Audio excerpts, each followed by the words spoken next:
Jacob, just going into this week against the physical Georgia defense, what needs to change in the run game for you all that wasn't there on Saturday to reestablish the run? Yeah, truly just matching the surge, man, matching the energy that those guys are coming off the ball with. I think it's something that we've handled pretty well all year long is being able to handle the physicality, being able to just go out there and move people, right? Not winning every single one-on-one because we all know that that's unrealistic in this game, but just understanding, our angles on our double teams and understanding the footwork that needs to be taken for different techniques and being able to adapt 3 down, 4 down. They get in and out of a lot of different things with their front, with the guys that they have. So, yeah, those things will help us for sure. Austin? Jacob, your career is dwindling down. You got 2 home games left. Is there as an older guy, as a 6th-year guy, is there urgency to maybe, I'm gonna say not be yourself, but at the same time push everybody, knowing that hey, these are my last 2 shots inside the game? For sure. Yeah, I think if you go about your business the right way and you handle things and you treat people the right way, I think that people naturally kind of feel that. I think that people want the best for me, for other guys in my position, and the older guys on the team, the guys that are not going to be here next year. I think that especially in my room, they're definitely not that they do anything special or do anything different, but there is a level of urgency that you kind of want to have for those guys that are leaving the program.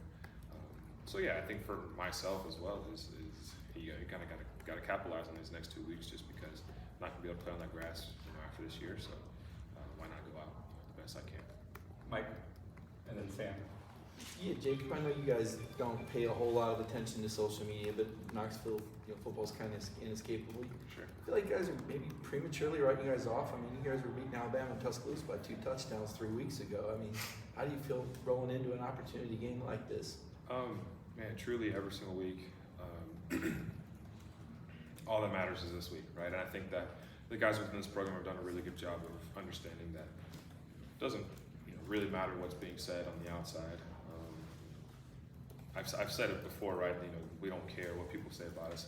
I've recently had talks with a lot of my people and stuff. Like we do care what people think, right? We do care about people think of us as players. People think of us as just people. But at the end of the day, is am I able to focus on what matters and be able to set my eyes on the goal, and that's to win this week. So regardless of whether we were up against Bama or whether we what we should have done against Missouri or whoever, it's just about going out there and putting our best foot forward this week. Sam? After Brew went down, you talked about how it was on you and the rest of the tight ends group to kind of take some of that responsibility now. Yeah. Unfortunately, Dante out for the season, Coach just announced. How does that affect the offense, especially the passing game? Yeah, I think it affects it just in a way of those guys are the guys that you've leaned on, the guys that you've trusted for all the preseason, and then you get in the season and again you lose a guy like Brew, and now you're leaning on guys like Dante. And now you can't lean on Dante anymore because Dante's not playing for us. So it's just a matter of trusting that next man up. I think that, again, in this game, there's going to be times where you're going to be called upon, and there's going to be an opportunity for a younger wide receiver or a guy with less experience to step up and fill that role. And again, we have the utmost confidence that he'll be able to do it just because we know how we prepare and we know how that room handles their business. And I know that the other guys in that room, even Brew and Dante, the ones that aren't able to play, are going to bring that guy along and just help him develop into what it needs to be for the team. I think you had 3 catches last year when you played against Georgia. And I know it changes, but can you give me some idea as a tight end, what you might see against the matchup zone in terms of how they cover tight ends? I mean, is it safeties? Is it linebackers? Do you usually have a pretty good read pre-snap? Being totally honest, I don't remember.